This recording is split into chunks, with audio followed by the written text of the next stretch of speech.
في فيديو النهارده هنتكلم عن طريقة ربط جوجل ميرشنت سنتر مع حساب جوجل ادز. زي ما اتعرفنا في فيديوهات سابقة قبل كده، عرفنا ان جوجل ميرشنت سنتر ده المكان اللي جوجل بيتعرف فيه على البيزنس بتاعك، يعني العنوان بتاع البيزنس، النشاط بتاعه، سياسات الشحن، سياسات الاستبدال والاسترجاع، وكمان بنضيف فيه المنتجات بقى الموجودة في المتجر بتاعك بكل التفاصيل بتاعتها، الأسعار والصور والعناوين والأقسام وهكذا، علشان بعد كده نستخدم المعلومات بتاعت المنتجات ديت بان احنا نعمل حملات شوبينج عن طريق جوجل ادز. ففيديو النهارده هنتعرف ان شاء الله على الطريقه اللي نربط بيها جوجل ميرشنت سنتر مع حساب جوجل ادز. اول خطوه هنا لازم نكون متاكدين ان احنا مسجلين الحساب في جوجل ميرشنت سنتر وفي حساب جوجل ادز بنفس الايميل او بنفس الاكونت اللي احنا شغالين عليه. وعندنا بقى هنا طريقه من اتنين: يا اما اننا نربط من جوه حساب جوجل ادز، ندخل على حساب جوجل ادز وبعد كده نربطه بجوجل ميرشنت سنتر، او العكس ان احنا ندخل على جوجل ميرشنت سنتر وبعد كده نربطه بحساب جوجل ادز. فخلينا نشرح الطريقتين كده بسرعه. انا هنا كده مسجل الدخول على حساب جوجل ادز بنفس الايميل اللي انا بستعمله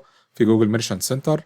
هنزل تحت هنا كده على تولز وبعد كده داتا مانجر، بعدين هنضغط على كونكت برودكت، هيظهر لنا هنا كده لسته بكل المنتجات بتاعت جوجل. ننزل تحت هنا كده ونختار جوجل ميرشنت سنتر. هيطلع معانا كده طريقتين للربط: الطريقه الاولى ان انت تربط عن طريق البيزنس مانجر، والطريقه الثانيه ان انت تربط مباشره عن طريق جوجل ميرشنت سنتر او تربط مباشر مع جوجل ميرشنت سنتر. فهنختار الطريقه دي وبعد كده ندوس على كونتينيو ونكمل الربط. خلينا بقى نشوف الطريقه العكس لو احنا عايزين نربط من جوجل ميرشنت سنتر لجوجل ادز. ده كده الصفحه الرئيسيه بتاعت جوجل ميرشنت سنتر. هننزل تحت هنا كده تحت خالص هنلاقي فيه كده حاجه مكتوب عليها Access and Services، بعدين هندوس على Apps and Services Add Service، وبعد كده هنختار جوجل ادز وبعدين نعمل Next. يقول لك ده الحساب ده هو كده نفس الحساب ده، الاي دي 718 اخره 800. هنا كده ده الحساب اللي احنا شغالين عليه. لو عملنا بس كده كانسل نقفل كده خالص، ده الحساب اهوت 718 واخره 88. فكده الطريقه دي تمشي والطريقه دي تمشي، لكن انا هختار ايه؟ خلينا نعمل كانسل هنا كده.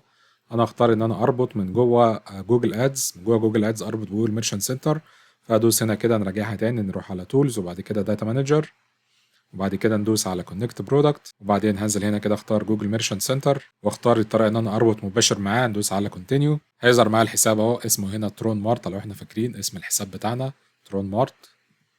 بعد كده ندوس على نيكست، هيوضح هنا كده ايه الداتا اللي بيحصل لها شيرنج من الحسابين يعني. ننزل هنا كده ندوس على سبميت. تمام، هيظهر لنا كده رساله انه سكسسفولي لينكد، وادي الحساب بتاعنا ترون مارت بقى لينكد مع حساب جوجل ادز. لو رجعنا هنا كده هنلاقي الكونكتد برودكتس محطوط تحت هنا كده اهوت جوجل ميرشنت سنتر.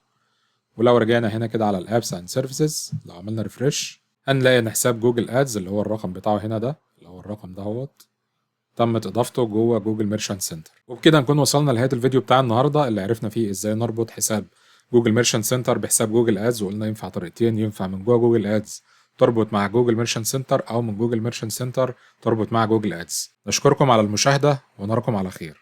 السلام عليكم.